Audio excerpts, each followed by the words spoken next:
everybody, and welcome to the Wild Wahine. My name is Kaylani, and this is your astro forecast for this week. I do an astro forecast for you every week just so that you would know what's going on with the stars and how they will affect you here on Earth, so you can make fantastic choices in your life.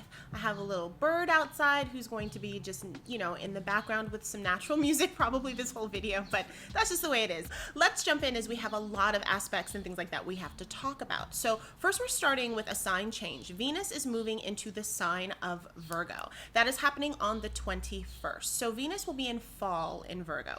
So Venus isn't in love with being in Virgo, so to speak, even though we can use this energies for fantastic things, simply because Venusian things have to do with harmony, has to do with beauty, has to do with the sensual nature of things. It's a very kind of moist type of energy. Now, Virgo is ruled by Mercury, and Mercury runs a little bit hotter. It's a little bit dry. It's about details. It's about communications. It's about money. It's about exchange of ideas quickly, and it's about separating information, looking at it separately, and then comparing and contrast. It's about kind of healthy debate or obnoxious debate, really. It's not about bringing things together. So you can kind of see how naturally Venus is in fall because she wants to bring cohesion, she wants to bring beauty, and she wants to kind of sort of just luxuriate in that. And Mercury is all about like all of the mind chatter and the communication and the back and forth and separating things and being critical and seeing what works and what doesn't work. Archetypally, what is Venus in Virgo? I like to think of like Martha Stewart. I believe she has a natal Venus in Virgo, Marie Kondo, people that are just like creating beautiful things, but they do it through like a certain level of organization or crafts that are like very particular. It looks very neat. It looks very organized.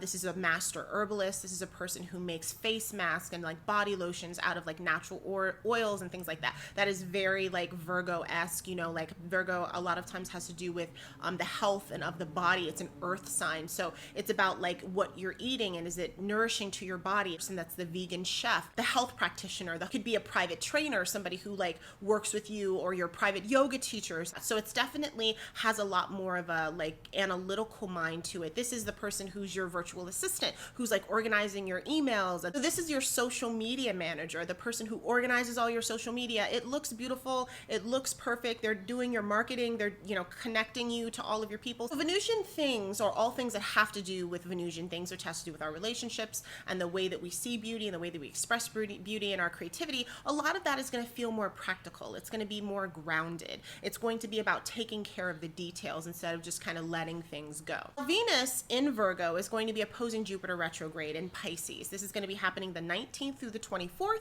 and we're going to see it perfecting on the 21st. So this opposition, and oppositions have to do with polar energies that are very, very different, which would be Pisces and Virgo, having a conversation and figuring out how they'll meld together. So some of the things that like Virgo wants to do is to make all the things make sense. My little like saying for Virgo is make it make sense. And so it's about practicality, it's about groundedness. Pisces is all about like the big idea, how we're all one, the spiritual sense of things, how we're feeling things and how we're imagining things. And these, remember, are our two benefic planets. So our two benefic planets are in opposition, so it should bring about like a lot of kind of beautiful, interesting things in our life, but there's also some challenging things, so we'll talk about that too. In terms of positive, this can be a very friendly time. This is gonna be a great time to like get together with people and to connect with people, people that you like. It's a time where you can be well liked, where you might gather more followers, or somebody might like your product or like whatever type of art you're putting out there, where you're kind of gathering people around for you. Because remember, Venus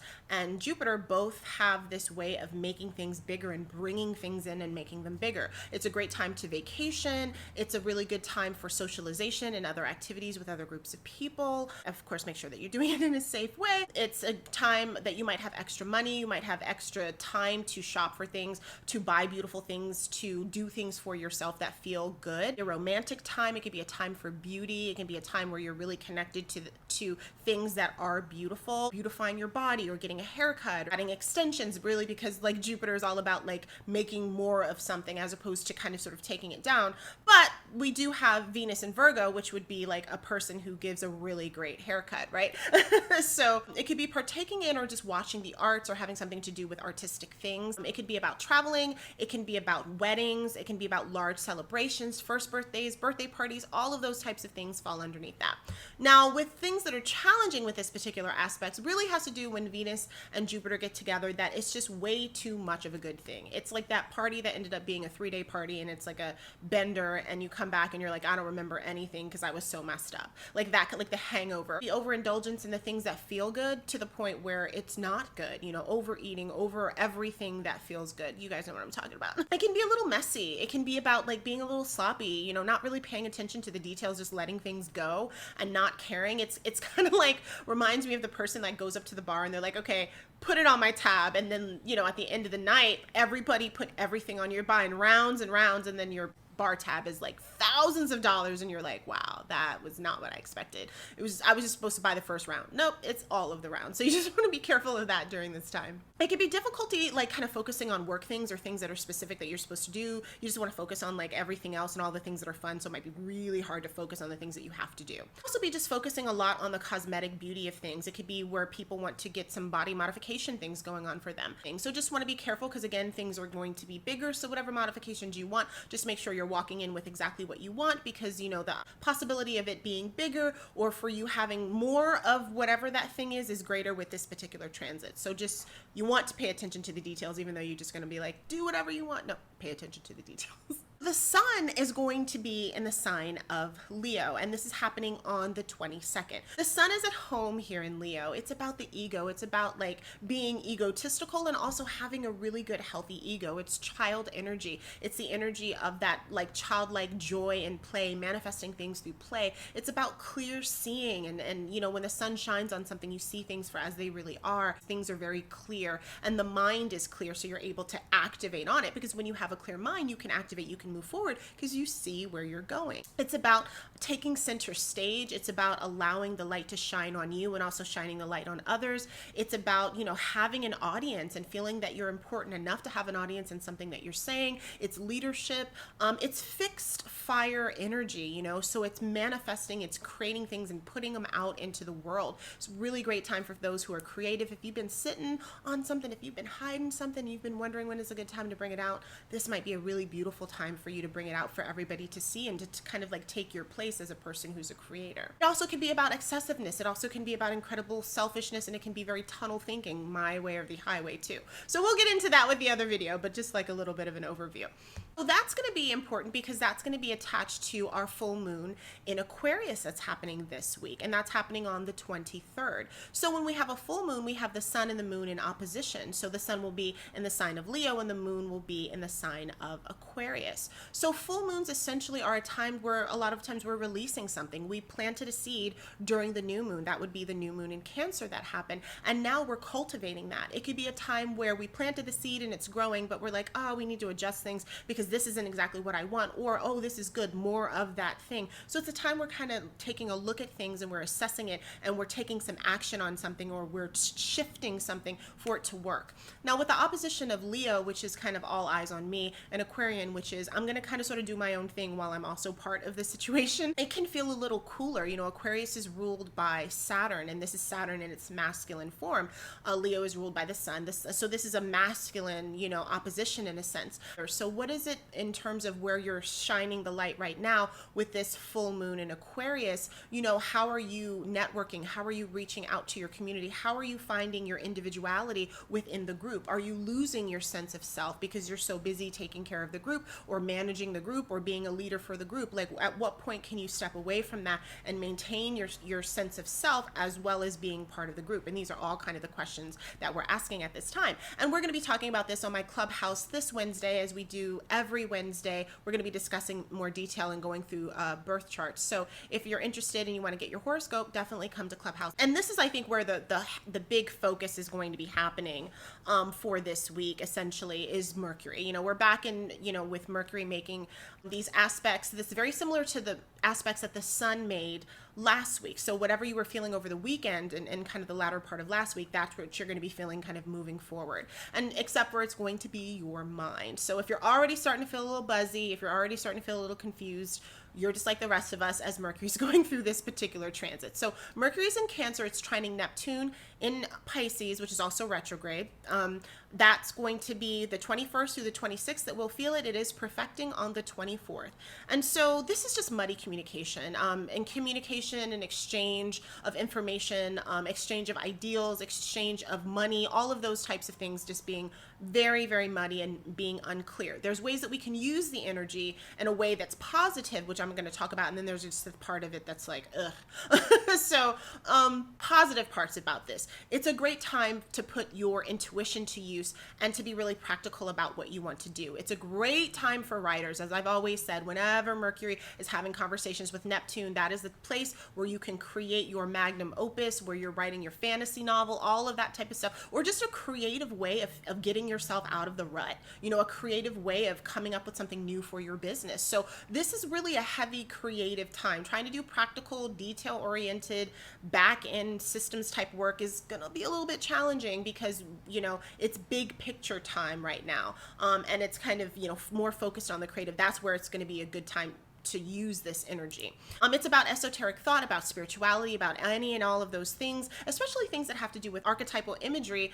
Because Mercury is in Cancer still, it has to do with the womanly things, has to do with the mother, has to do with the home, has to do with children, any of those types of things in imaginative spaces. You know, those are some of the things that can come out, and those are some of the things that are supportive of it. It's about creating a safe space for creativity and a safe space for you to thrive in your spiritual sense. Essentially, that's what the archetypal mother does, nurtures that. It creates a place of nurturing for that. And it's also the ability to kind of live in both spaces, live in both worlds, to be able to be, you know, when we think of like the archetypal Mercury, he was a messenger, was able to go from the heavens to the earth to the underworld. It was almost like kind of your spiritual postal worker that just can go to all the different places. And if you live in like apartments, they have the keys to everybody. They can just open up and drop the mail in, drop off your checks, drop off all of that stuff, and just give the information back and forth. Some of the challenges that can come from this, of course, is mental confusion. It's disillusionment. It's times where people are focusing more on the fantasy and not focusing on the facts at all in the situation. Rampant conspiracy theories, rampant self-deception. It could be wishful thinking, wanting things to be better, but putting your head in the sand and acting like you don't see things. It is totally putting on your rose-colored glasses and not seeing things for as they are. Won't be as bad as it was before because Neptune is retrograde. I think there's a little bit more clarity, but it would be like you saying, you know, I don't want to deal with this, you know, kind of thing, which just is like, deal with it. There's so many ideas, so many things coming through that you're not able to control. So many worries, so much frustration, so much like angst in the mind that happens. And so we really want to just watch our mind because our minds and our emotions right now are completely connected right now. It's not the great ability that you would have to separate them. Your emotions are going to just kind of lead you into decisions that you normally wouldn't make when you were thinking about things logically. So you want to just really deal with how you're interpreting information, how you're getting information, and just slowing down a little bit and not letting the emotional roller coaster or the emotional wave, so to speak, take over you, because it's pretty watery with Cancer and Pisces. So next up we have Mercury and Cancer opposing Pluto and Capricorn. And we're going to be feeling this on the 23rd all the way to the 27th. It is perfecting on the 25th. So this one is the one that's not going to feel so good. Probably like how the Sun, when it was opposing Pluto, did not feel so good either. So it's definitely a lot more intense when it comes to communication and details. We'll talk about some of the positive things that can come out of this particular aspect.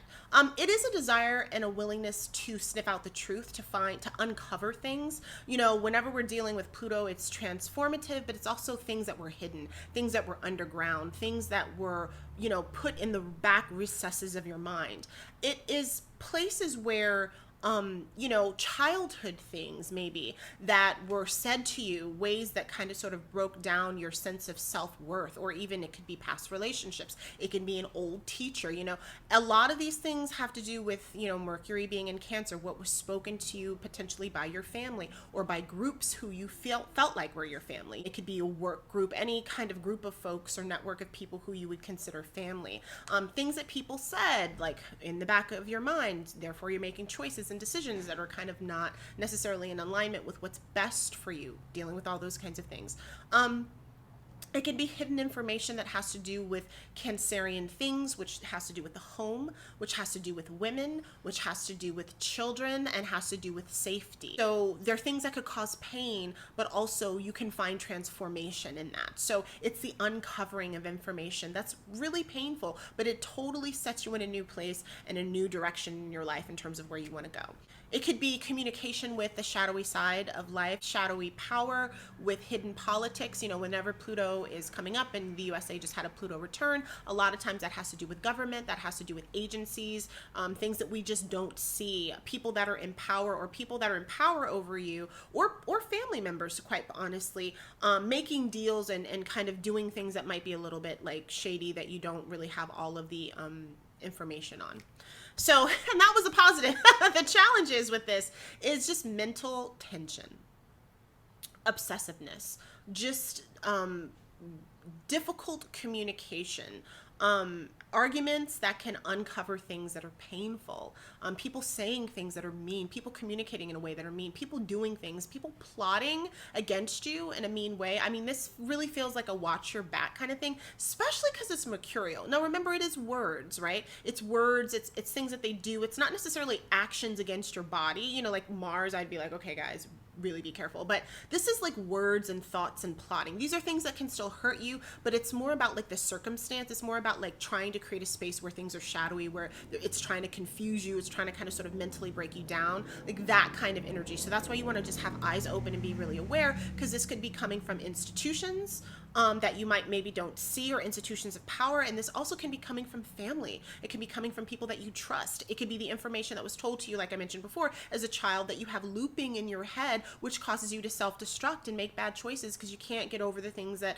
grandma or your mother or your father or whoever was absent in your life, or because they were absent in your life or whatever, you're not, you know, making the choices that you want to make. So there can be a lot of self-sabotage with this. But that's where the transformation comes in, because you have power to kind of sort of transform that if you see that that's what's happening, if you're not getting caught up in the emotional aspect of how it feels. Now, a lot of this, again, with Cancer has to do with women and mother and children and home. So just, you know, be on the lookout for all of those things. For people who seem like home, you know, are they really, you know? So you want to really dig deep into your intuition. And, you know, with the sun being in Leo, you can see things are going to be a little clear. The communication is weird. Like, you're going to hear things that don't make sense, but you're going to see things that make sense. So what I'm saying is, what do you see as opposed to like what you're thinking and what people are telling you? Because, you know, there's like the actions people do and then the things that they say. And this is definitely like, I'm looking at the actions. Your words mean nothing right now. And that's the kind of energy. So I just want to give you guys big ol' heads up on that. Lying, it could be blackmailing.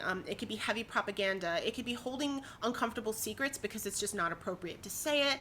It could just be like a lot of gaslighting too, you know, and if you guys are familiar with that particular movie, or just narcissistic behavior, Machiavellian type of behavior, you know, plotting against you. So not to make you guys paranoid, because I know Mercury, but just be on the lookout for those types of things. If it smells like a dog, if it looks like a dog, if it barks like a dog, it's a dog. Like, so just know that. And that is very like Sun Leo, like, what does this look like? It is what it is.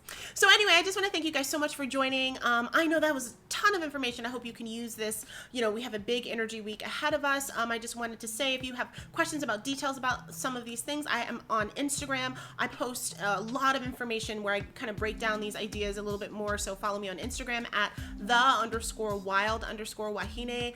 Find me there. You can also find me on Clubhouse every Wednesday, 1 p.m. Hawaii Standard Time, 4 p.m. Pacific Standard Time, 7 p.m. Eastern Standard Time. And you can reach me at my website for tarot readings, for astrology readings, and all of that wonderful stuff.